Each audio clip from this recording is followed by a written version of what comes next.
She didn't think. That was the thing nobody ever talked about afterward, that there was no decision made, no heroic calculation, no moment where Dara Quinn looked at the old woman and thought, I will trade my life for hers. There was just a sound, a flash, and then Dara's body was already moving, already between the shooter and the white-haired woman in the corner booth, already taking what wasn't meant for her. 3 bullets. Her shoulder, her side, her hip. She didn't even feel the first one. Before we get to the part where everything changed, and everything did change, for Dara Quinn, for the man who would spend the next 72 hours pacing hospital corridors in a $20,000 coat, let's go back to a Tuesday in late October, when the biggest problem in Dara's life was a table of 8 who'd been camping for 3 hours on 2 bottles of wine and a shared appetizer. The Alderton was not the kind of restaurant Dara had imagined herself working in at 23. She'd imagined herself in Montreal by now, or maybe London, somewhere with bite to it, somewhere that matched the restlessness she'd carried since she was a kid growing up in a small house outside of Thunder Bay. But life had a way of redirecting you, and when her mother got sick 2 years back, Dara had redirected herself straight back to Toronto without much argument. The Alderton paid well, the shifts were consistent, and her manager, a tired but fair man named Gerald, never questioned it when she needed a Tuesday afternoon off for a hospital appointment. So Dara stayed, and on the night in question, she was wearing her standard uniform, black trousers, white button-down, hair pulled back, refilling water glasses, and pretending she didn't notice the couple at table 9, clearly mid-breakup. She almost didn't notice the old woman come in. Almost. But there was something about her. The way she walked, straight-backed, deliberate. The way women walk when they've spent decades being the most important person in any room and have simply stopped announcing it. She was maybe 70, maybe older, dressed in a charcoal wool coat with pearl buttons. No entourage, no fuss. She took the corner booth alone, folded her hands on the table, and ordered a pot of chamomile tea from the server who reached her first. Dara would later learn that the old woman came to the Alderton every Tuesday. She had for 11 years. Same booth. Same tea. She liked it because nobody bothered her there, and because the pastry chef made a lemon tart that reminded her of her late husband's hometown in County Clare. Her name was Agnes Calloway Rourke, and she was, though nothing about her suggested this to the naked eye, the mother of the most dangerous man in the city. His name was Cormac Rourke.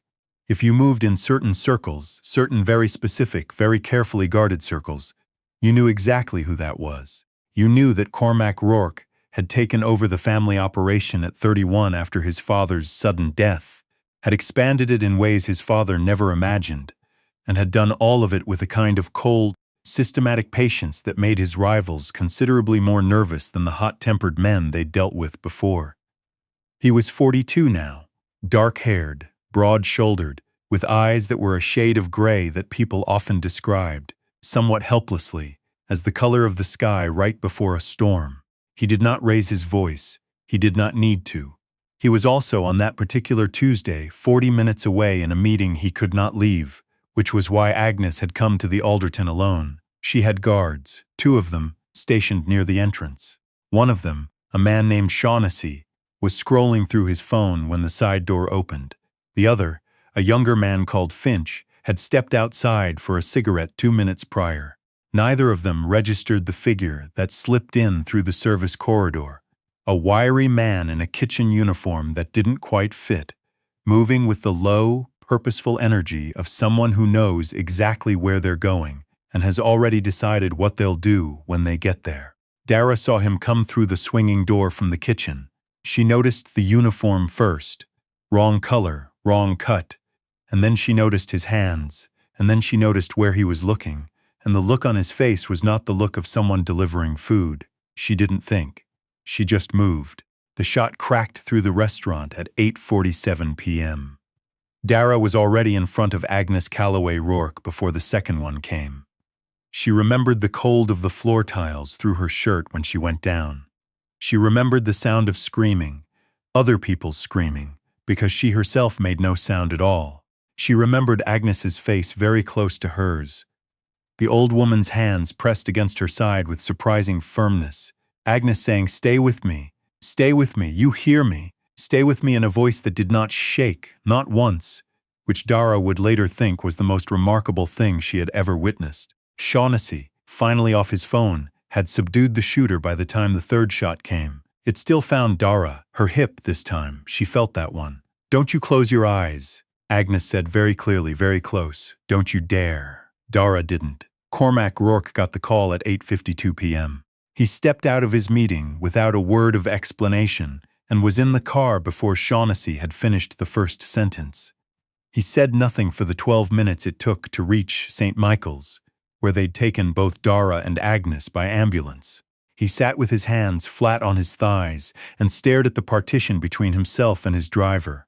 And the driver, who had worked for the Rourke family for 19 years, said nothing at all. Agnes was shaken but physically unharmed.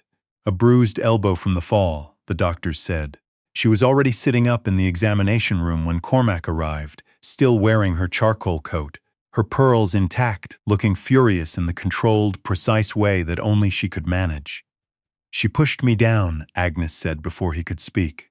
The girl, your server. She threw herself in front of me and took 3 bullets, Cormac. 3. Mum, held her on that floor for 6 minutes, Agnes said. Her voice was steady but her eyes were not.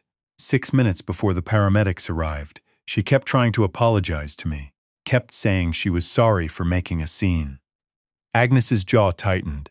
She was apologizing to me while she was bleeding. Cormac stood there for a moment. Then he turned and walked down the hall to the surgical ward. He was told she was in surgery and that it would take several hours. He was told, politely but firmly, that there was nothing to be done in the waiting room except wait. He sat down anyway. He did not leave. His second-in-command, a sharp-faced man named Desmond, arrived at midnight with coffee and a folder of documents. He set the coffee on the chair beside Cormac and opened the folder without preamble. The shooter is one of Falcone's people, Desmond said quietly. Freelance, but with recent ties to the Falcone operation. Used to move product through the East End before he went independent. Cormac said nothing. There's more, Desmond said. He paused. He had a floor plan of the Alderton. Someone gave it to him. Cormac looked up. Someone who knew she went there on Tuesdays, Desmond continued. Someone who knew which booth she used. The silence that followed was the particular kind of silence that experienced men recognize and are careful not to interrupt. The girl, Cormac said finally. Still in surgery. She's stable, they think. Lost significant blood. The second bullet nicked her name. Desmond checked the folder. Dara Quinn, 23. From Thunder Bay originally, moved to Toronto 2 years ago. She's been at the Alderton for 18 months. No record, no connections to anyone in our world, as far as I can tell. He paused. Her mother is at Mount Sinai. Stage 3. Dara's been paying for the supplementary care out of pocket. Cormac looked back at the floor. She didn't know, he said. It wasn't a question. There's no indication she had any idea who your mother was. According to the staff, she was just a waitress who noticed something was wrong. The surgery took 4 hours and 11 minutes. When the surgeon came to speak to whoever was waiting, she looked mildly startled to find a man in an extraordinarily expensive coat, sitting alone in a hospital corridor at 3 in the morning. She's out, the surgeon said. She'll need recovery time, significant rest, but she's going to be fine. Cormac nodded once. She'll be moved to a private room. Tonight, I'm sorry, are you a family member? He looked at her for a moment. Her bill, he said, will be handled by my office, all of it, including whatever she needs for rehabilitation. He stood and buttoned his jacket. And her mother at Mount Sinai. See to it that Dr. Feeney's team is notified. I want the best oncology consult available reviewing her case by Friday. The surgeon opened her mouth, then closed it. Yes, all right. He left the hospital at 3:24 a.m. He was back at 9 a.m. Dara woke to white light and the smell of antiseptic and the slow, dawning awareness that she was in considerably more pain than she had ever been in her life. She also woke to the awareness that her hospital room was not a standard hospital room. It was quiet in a different way, a deliberate, managed way, and there were flowers on the windowsill that she was reasonably certain had not been there the night before, if she'd even been conscious the night before, which she was not entirely sure of. There was a woman sitting in the chair by the door, not a nurse, older, well-dressed, with the same straight spine and sharp eyes as. "You're awake," Agnes Calloway Rourke said, with an expression that mixed relief and authority in about equal measure. "Good. Don't try to sit up, you'll pull the drain. Just stay still." Dara stared at her. "You're okay," she said. Her voice came out rough. "I am perfectly fine," Agnes said. "Thanks to you." She paused, and something shifted in her expression. "I've been sitting here since 6. I told the nurses I was your grandmother." My grandmother passed away," Dara said somewhat helplessly. "I know. I'm sorry." Agnes leaned forward slightly. "I also know about your mother. I know you've been working doubles for 14 months to cover the gap in her insurance. I know you took these bullets, without knowing who I was or what you were walking into." She stopped. "I wanted you to know that I know, and that none of it is going unnoticed." Dara looked at the ceiling. Her side hurt in a way that was both specific and enormous. He had a gun. I didn't really." "You didn't think," Agnes said. "I know. That's the thing about people who are genuinely good, Dara. They act before the fear arrives." She settled back in her chair. "My son would like to speak with you when you're ready. There's no pressure." "But he'll be here." "Your son," Dara repeated. "His name is Cormac. Agnes considered this. "Complicated.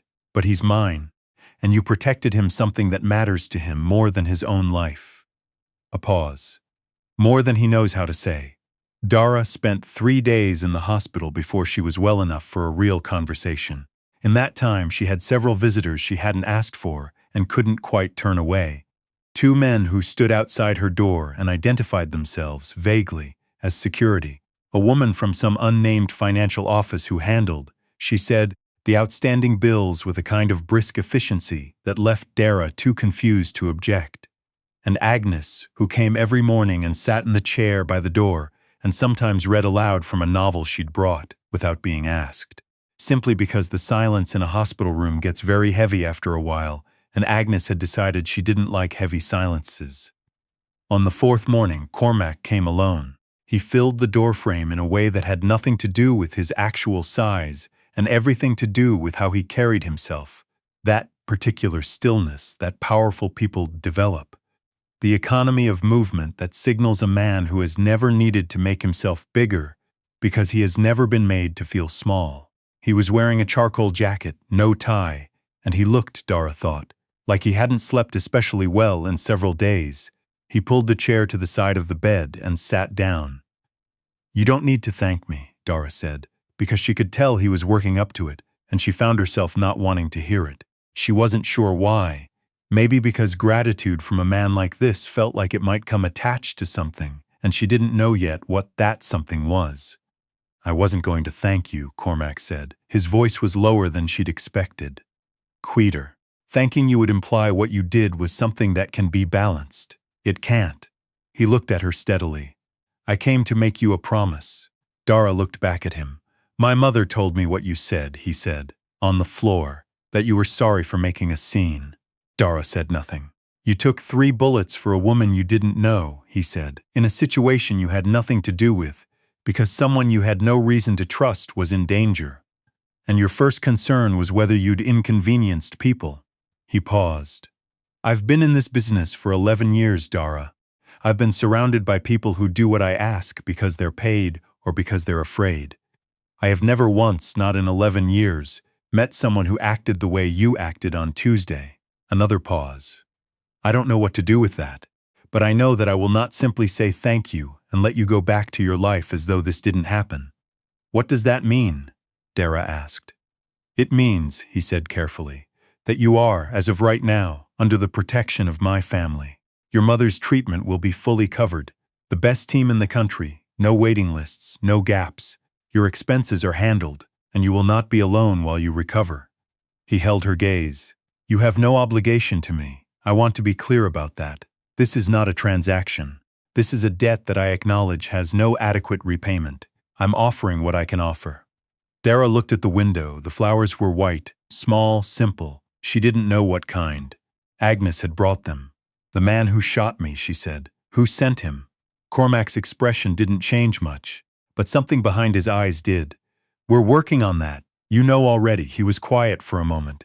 "We have a strong lead, yes. Was it someone close to you?" He didn't. Which was, she thought, an answer. She turned back to him. I'm not afraid of you, she said. Just so you know. I don't know if that's useful information, but I thought you should have it. Something happened at the corner of his mouth that was not quite a smile but was adjacent to one. It's useful, he said. She was discharged 6 days after admission. A car was waiting. She didn't argue.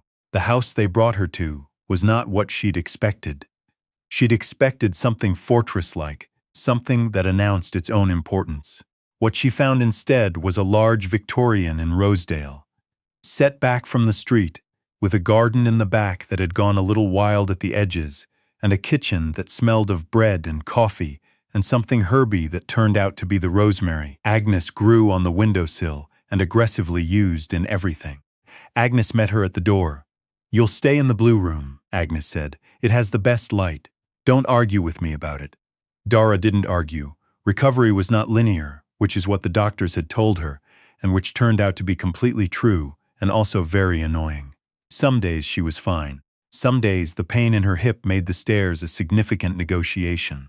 On the difficult days, Agnes appeared with tea and a kind of no-nonsense tenderness that Dara recognized. She'd grown up around women like that.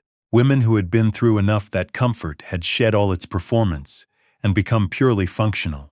She didn't see Cormac often. He was there in the mornings sometimes, already at the kitchen table with coffee and work she couldn't see, and he would nod to her and pour her a cup, without asking how she took it, because Agnes had apparently told him, and they would sit in the same kitchen in a kind of companionable silence that she found, somewhat to her surprise, entirely comfortable.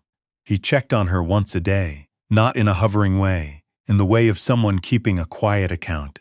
One evening, 3 weeks into her recovery, she found him in the garden after dark. He was sitting on the low stone wall that bordered the wild side, jacket off, looking up at nothing in particular. Your mother has good instincts, he said, without turning, which meant he'd heard her come out. About most things, Dara agreed. She sat on the other end of the wall. She called me this afternoon. From the hospital. A pause. She said the new oncologist explained the treatment plan. She said. He stopped, cleared his throat in a way that seemed slightly uncharacteristic. She said to tell you she's not scared anymore. Dara looked at the garden for a long moment. Thank you, she said very quietly. You don't have to. I know I don't have to, she said. I wanted to. He looked at her. In the dark, without the armor of the coat and the office and the weight of everything he was, he looked not younger, exactly, but more present, more tired, maybe, more human. Can I ask you something? She said. Yes. When you came to the hospital, she said. You said you came to make me a promise. But that's not the only reason, is it? He was quiet for long enough that she thought he might not answer. No, he said finally. It wasn't the only reason. She waited. My mother told me, he said slowly, like a man picking his way across unfamiliar ground, that when you were on the floor and she was trying to keep you talking, she asked you why. Why you'd done it. You probably don't remember. You'd lost a lot of blood. Dara didn't remember. She shook her head. She told me you said. She looked like she was alone, and I didn't want her to be alone. He stopped. That's all. That was the reason. Dara thought about that. She didn't remember saying it, but it sounded right. It sounded like the kind of thing that came from a very unguarded place, the place before thinking, before strategy, before the protective glass most people carried around themselves. That's a strange thing to get shot for, she said. Yes, he said. It is. He paused. But I've been thinking about it for 3 weeks, about what it means to act that way, to see someone who might be alone and simply not want that for them. He was looking at the dark garden. I don't think I know how to do that anymore. I'm not sure I ever did. I think you do, Dara said. You've been in that kitchen every morning. You knew how I took my coffee before I told you. He looked at her. You pay attention to people, she said. You just don't let them see you doing it.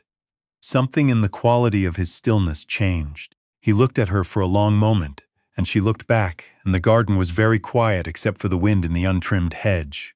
I'd like you to stay, he said. Not as a guest, not as. He stopped, started again. I'd like to know you better, Dara Quinn. I think I would like that very much if you were willing. I understand if you're not. I understand if what you know about me, about what I am, makes that impossible. Dara thought about it honestly. She thought about the two men outside the hospital door. She thought about Desmond with his folder at midnight. She thought about what it meant to exist in the orbit of someone like Cormac Rourke, the weight of it, the danger of it, the life she'd have to learn in pieces. And she thought about her mother's voice on the phone that afternoon, saying, "I'm not scared anymore," which was something Dara hadn't heard her say in 2 years. "I don't scare easily," she said. "As you may have noticed." He made a sound that was quiet and low and was, unmistakably, a laugh. "I've noticed," he said. "Now, here's what the people who knew Cormac Rourke, the ones who'd been in his world long enough to see patterns, here's what they noticed over the next 2 months. They noticed that he was in the kitchen in the mornings more consistently than he'd ever been. They noticed that Desmond's midnight briefings were shorter, because Cormac had started handling certain things earlier in the day. They noticed that Agnes, who had always been the quiet engine of the Rourke household, had developed a particular kind of satisfied look that she wore when she thought no one was watching her. They noticed that Dara Quinn, who had arrived on a stretcher, had become, without apparent ceremony or announcement, a fixed point in the architecture of the house. She was not passive in it. That was the other thing they noticed. She learned, carefully, at her own pace, what she needed to learn. She asked questions that were direct and specific, and she processed the answers with the same steady practicality she had apparently applied to everything else in her life. She was not impressed by power for its own sake, which was, in that particular world, so unusual as to be almost startling. And Cormac, who had spent 11 years being watched with either fear or calculation, started looking like a man who was getting accustomed to being seen differently. The betrayal, when it was confirmed, came from inside the organization.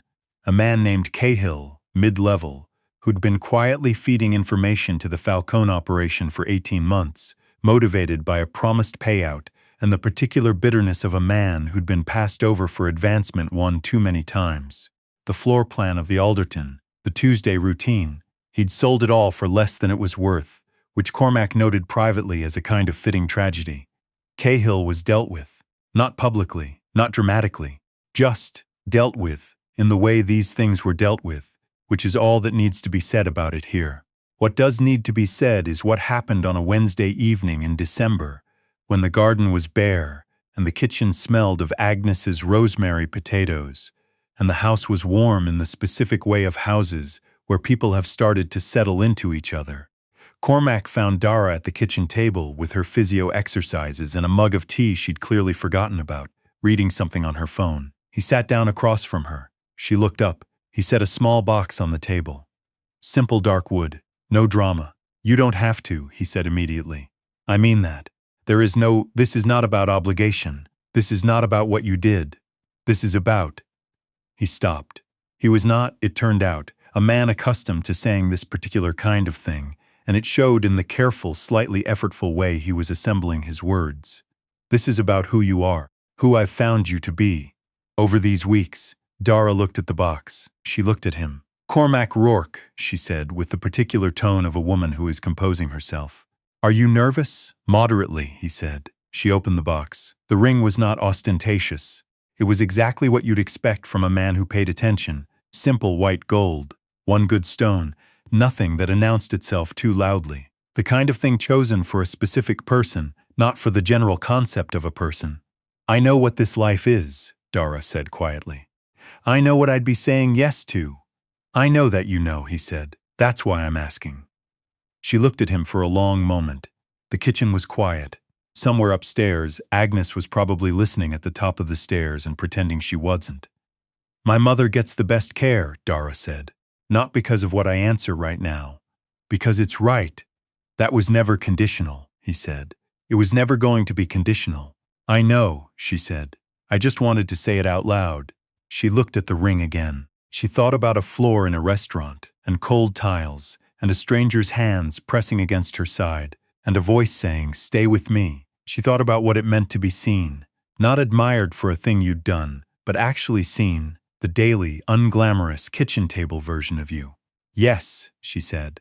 Agnes, at the top of the stairs, made a sound that she would later deny making. "So here's the thing about Dara Quinn, the woman who would become," Quietly, without ceremony, then gradually in every way that counted, the woman beside Cormac Rourke. She didn't become somebody else. That was the part of the story that didn't fit the fairy tale template. She didn't transform, didn't learn to be hard, didn't lose the instincts that had put her in front of that bullet in the first place. She stayed herself, practical, direct, with a particular brand of warmth that could hold its ground when it needed to. She learned the world she'd walked into because she was someone who learned what she needed to learn. And she asked, always, the questions that cut straight to the center of things, which was the quality Cormac valued above any other, because it was the one he found nowhere else. And the two guards, Shaughnessy and Finch, the ones who'd been on their phones, who'd stepped outside for a smoke, they were reassigned, with a conversation that Cormac had personally, quietly, in his office, which no one outside that room was ever able to fully describe. What they could describe was that neither of them was ever careless in their work again. Agnes got her lemon tarts on Tuesdays. She didn't go to the Alderton anymore. She had a pastry chef brought in, which was, as she told Dara cheerfully, a significant upgrade. Dara's mother started her new treatment protocol in January. In March, she came to Toronto for the first time since Dara had moved there. She sat in the wild-edged garden in a lawn chair with a blanket and a cup of tea, and she looked at her daughter, and she said, "You always did have a way of walking into the middle of things," Dara laughed. "Seems like."